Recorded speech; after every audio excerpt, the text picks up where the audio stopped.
એટલે કે સારા વ્યક્તિના સંગમાં જો આપણે રહીએ તો આપણા વિચાર પણ સારા જ થઈ જાય.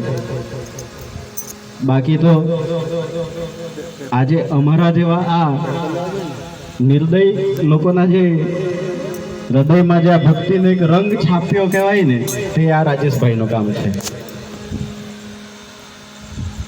કારણ કે અમને કઈ ભજન વિશે ખબર નહીં હતી, પણ આજે અહીંયા મંદિર બન્યું, ભજન કરતા થયા, તો સાથે સાથે અમારા પણ વિચારો બદલાઈ ગયા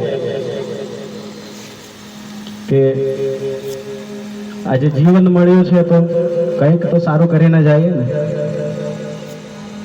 અને રાજેશભાઈ પણ એમની દરેક સાંઈ કથામાં માત્ર અને માત્ર એ જ સમજાવે છે બધાને કે આ જીવન જે મળ્યું છે એ આપણે વેડફવું ના જોઈએ.